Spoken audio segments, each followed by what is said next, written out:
Today we're gonna paint a big rose, a giant rose. And this is good for you guys that are beginners out there that are looking for something to do that's not too difficult, something that's a little on the easy side, and something that you can do without too much effort. This is the painting for you. Let's take a look at the painting that I'll be working from so you'll get an idea of where we're going. Now, it's hard for you guys out there to tell what size this is, but when we get up to the canvas I'm working on, you'll see that this is really an oversized rose. And what this does, it enables us to get in there and do all the shadow work and really do something that's rather dramatic. Let's take a look at the painting that's on the canvas so you get an idea of where we're going with it and how I've prepared it. This is an 18 by 24 canvas, and I've got a pattern on here, which I know you guys, if you're a beginner and you say, oh, I can't draw, how am I going to get that thing up there? Well, there's several ways you can do it. You could take your photo and put it in an opaque projector and project it up there and trace it off. You can do that. You could use a slide projector and project it up there. You can do that. If you're lucky enough and you can draw, fine, you can draw it on. And if you have a problem with that, everything will be in our painting packet for you to refer to with a pattern. The background here is, once your pattern is on, this is black acrylic. So first of all, you put your pattern on, and then you paint around it, being very careful around the outside edges that you get all these little ins and outs. You can see that once you have this much done, you're pretty well home free here. Let's come down to the palette and let's take a look at what we have down here. Now you'll notice that the outside, these are the colors that come right out of the tube, these real dark colors out here. I have another pile inside that I've mixed white with each one of these colors, which is giving me this beautiful pastel range.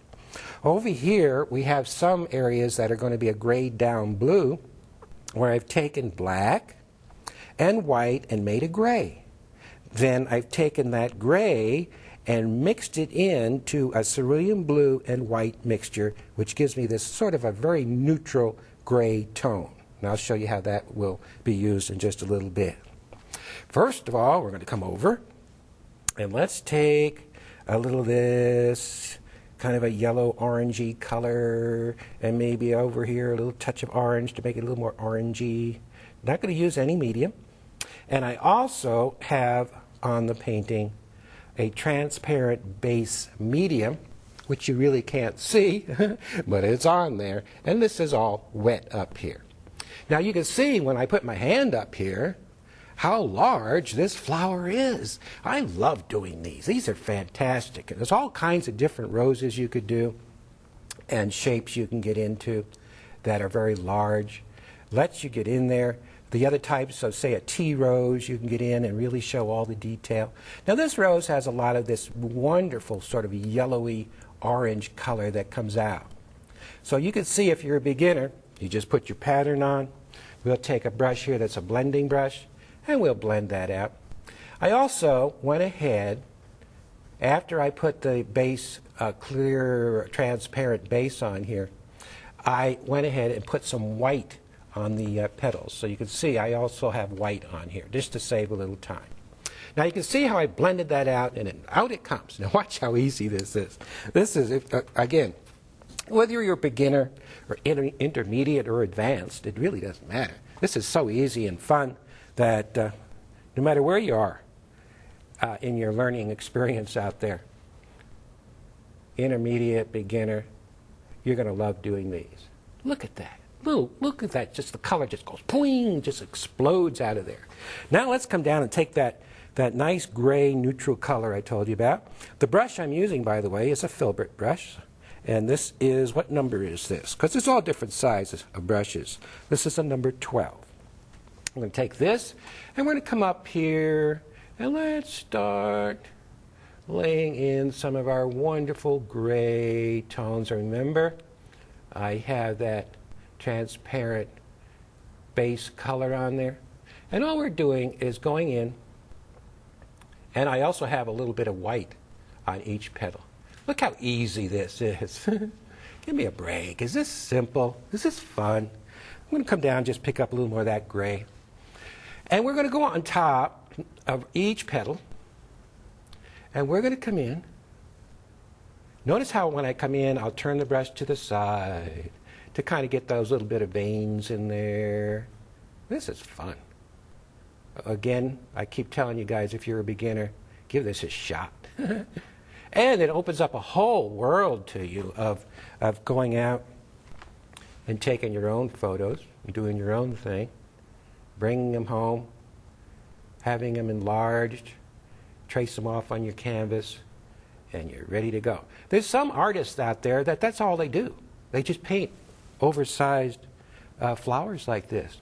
Or they'll do portraits that are oversized. Yeah. Now we'll come in. Now you could overlap the black a little bit. See, you don't have to really follow the line. Overlap it a little bit, a little easier. And we'll go around and get all of this shadow work done. Way in here, it's a little bit darker because I picked up a little more paint. And right around the outside. And see how everything, the stroke, all heads to a point right about here. Watch your photo. Your photo has, you know, a lot of folks say, oh, what do? I don't know where to start. Look at your photograph. That tells you everything. Let me show you the photo that I'm working from. This is great.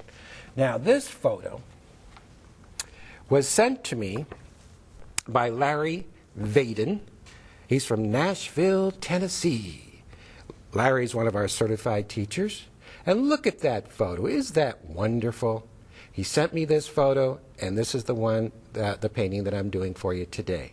Now, all of you folks out there, that I know a lot of you have wonderful rose gardens out there. Send me your photos. And if they're, make sure they're clear, and if they're clear and sharp, we'll use them, or try to, on some of our shows. Yeah, so send us those photos. Let's get back up here and get this shadow work going in here. Now with that transparent medium on the canvas, it's helping the paint to spread. All right, now I'm leaving some blank spots in here where the light will hit. We're going to come up here. Now in here, there's a little bit of change of color.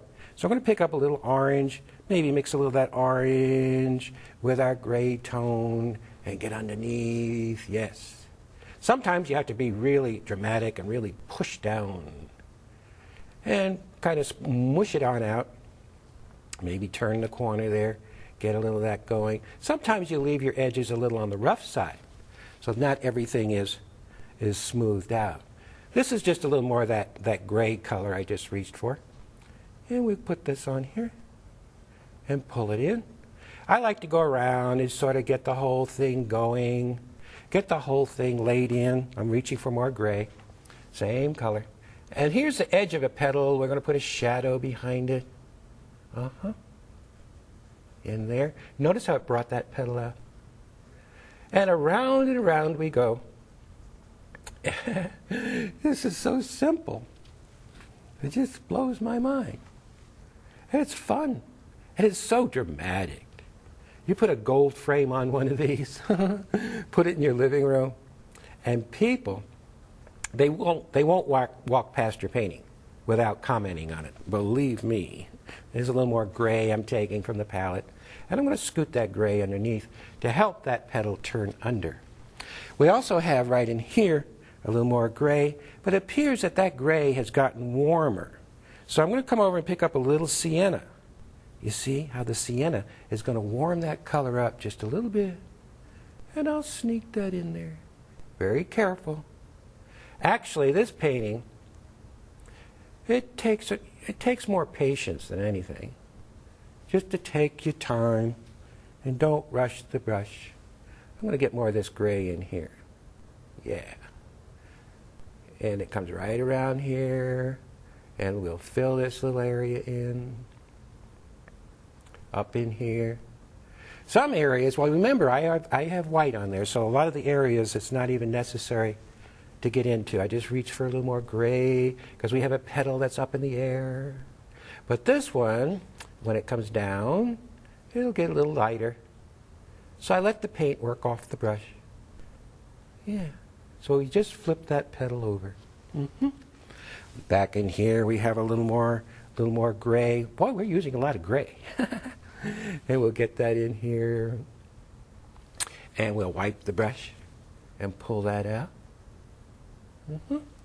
Whoa, that gray really got a little too gray. When that happens, we'll pick up a little white, a little white, and come over, tone that down, tone that down. Sometimes it wants to fight you, so we'll get a little more white, put a little more on there, and we keep doing it until it gets lighter, lighter, lighter.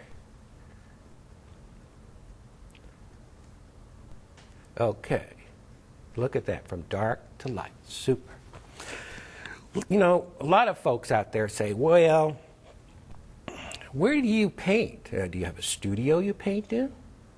Well, a lot of times I'll set my easel up in my garden, in my backyard.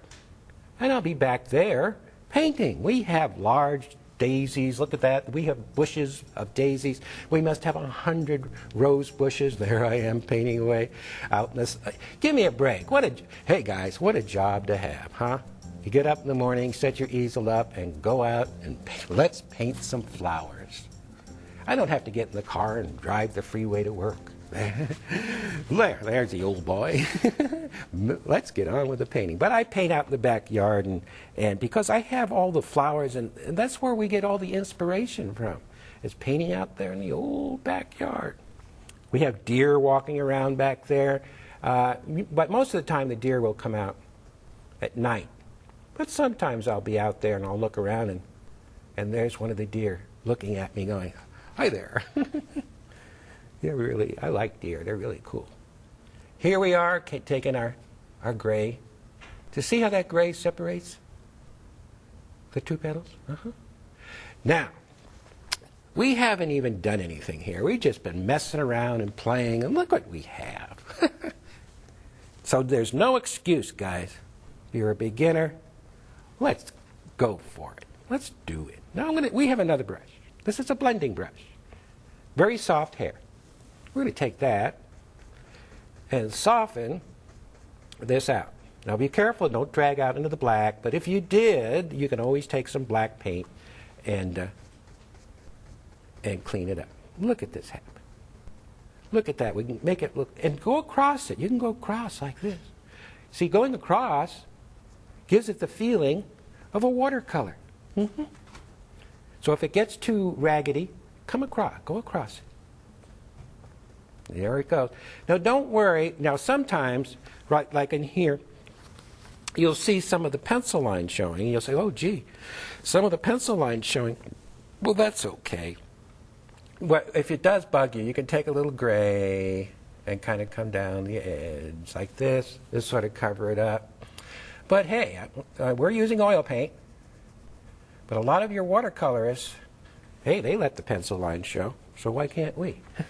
We forgot a petal over here. Get a little darker, because this one's turned under. So a pencil line's fine. You can leave a little of it showing. Now this, right inside, we have color bursting out of there. Let's go in, and we're going to take a little crimson, a little touch of red, and we're going to come up here, and I'm going to add a little bit of red in there. Yes. And I'm going to brush that out. Boy, look at that. It looks like a sunrise. The sun's coming up. We have another brush that's called a liner brush or a twiggy brush. We're going to take this one, and you use this very, very wet. And we're going to take this, and we'll pick up, what color should we pick up? Let's pick up a little red, a little orange, plenty of medium. And we're going to come up here, and we're going to put in all these nice, fine lines. You see them going in? And they come out pretty far. And you just keep going and putting them in. Put a whole bunch in. Don't be stingy with it. Now, actually, the more you put in, the softer it's going to be. You think it would be the other way around. You think it would get busy. But the more you put in, the softer it gets. Yes. So you push down and you pull up. Now, what we're going to do is come along and push. Ha-ha! This is how we get these little edges. Come along and push. Come along and push. And way up at the top. Ba-boom. Ba-boom. And we get all these nice little edges in. You just come along and push. That's all there is to it. Very simple, very dramatic painting. And now, you think, let's back up, let's take a look at it. Well, you think that looks good now. Look at that thing. Look at the gray working. And the only real color we have is right in here. But now, we're going to put something on this flower that's going to make it really shine. Because you know, roses are the queen of the flowers. And this one says, hey, I'm looking pretty good, but I want to look a little better. So let's take a little red and white and make a pink.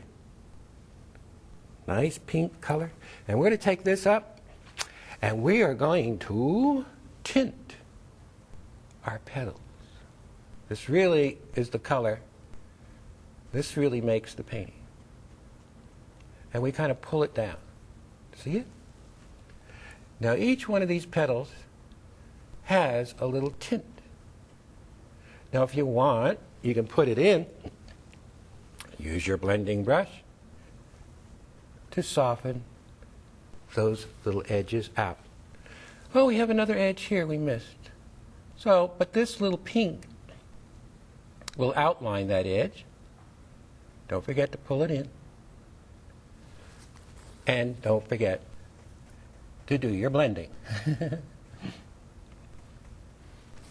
Okay, and we get a little more red. Don't pile this color on, guys, because it just takes a little bit of color.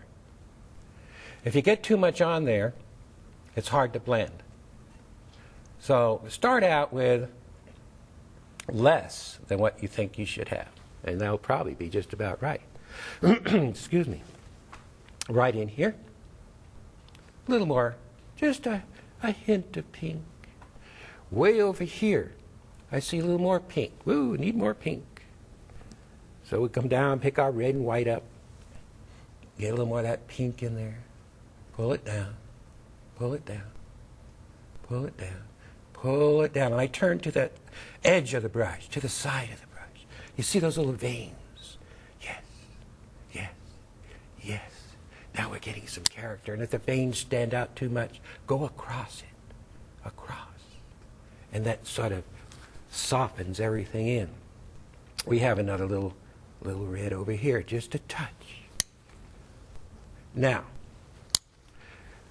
I have, excuse me, a short little time up here. What do I have? About a half hour, or even less than that. And I've got this little fellow almost finished, except for maybe a little background color that we're going to put in.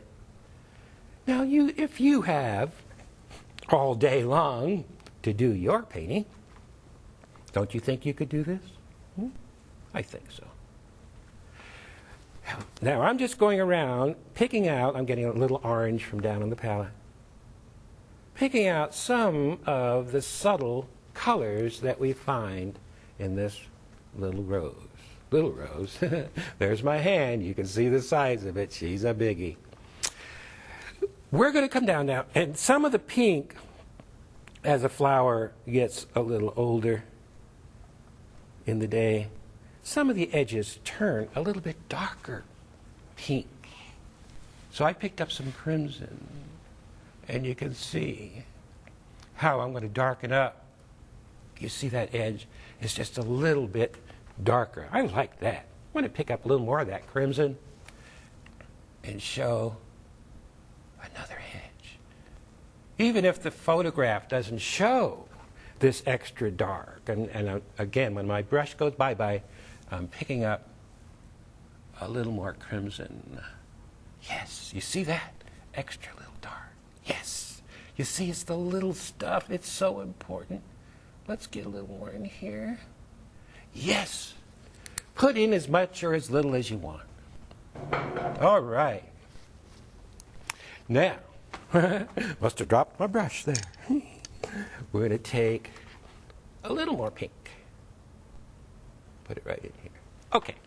Now we've got some color that we're going to put behind the rose. Now today's painting is called Graphic Rose, or just a big rose.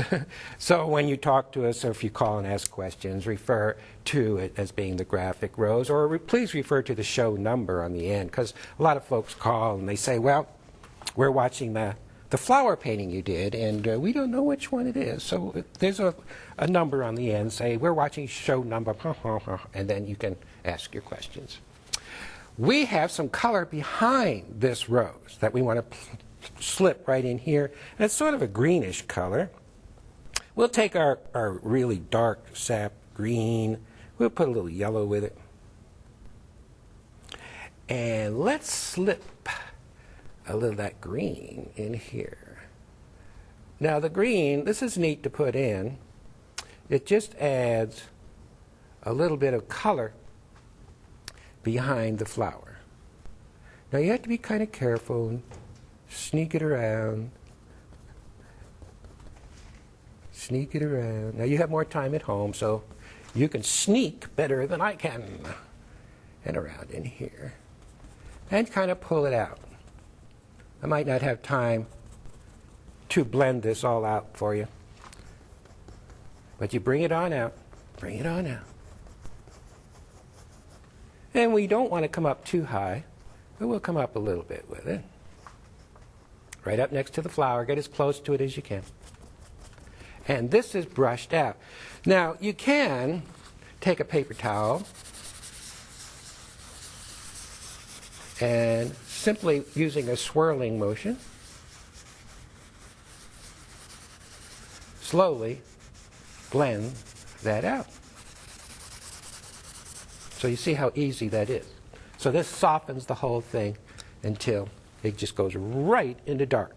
Now what this green does, it adds a little bit of a glow behind the flowers.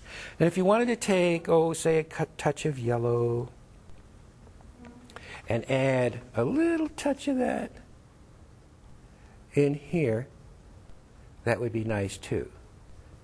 It adds just a little extra, little oomph. Well, actually what it does, it adds a little depth behind the flower.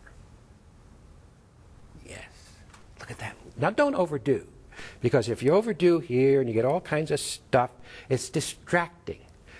This flower, let's take a look at the whole flower. Let's see where we are here. This flower is very simple. It doesn't require any leaves.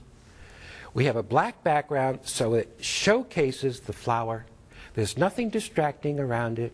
When we look at this painting, we look at the flower, and we're forced to look at the beauty and the simplicity of the flower. This is what, now this, sometimes some paintings are hard to do, and they're a battlefield, and even though the end result might look easy, maybe we fought our way through it. This particular painting here, no fighting. Boy, you can have your coffee, sit down and paint this painting, put a nice big gold leaf frame on it. Have fun out there. Get those paints and brushes out. You don't have to do Mickey Mouse little paintings just because you're a beginner. Let's do something that we could hang in a gallery and be proud of. Thanks for watching out there, and I'll see you next time. God be with you, and don't forget, smell the roses along the way. En I'll see you next time. Bye bye. Wilt u ook leren schilderen als Gary Jenkins? Bestel dan dit prachtige boek, vol met praktische schildertips en schitterende voorbeelden. Deze unieke uitgave heeft u al in huis voor €34,50. Ook kunt u voor dezelfde prijs een dvd bestellen waarop Gary stap voor stap uitlegt hoe u zijn schildertechnieken kunt leren. Kijk voor alle bestelinformatie op omroepmax.nl of teletextpagina 332.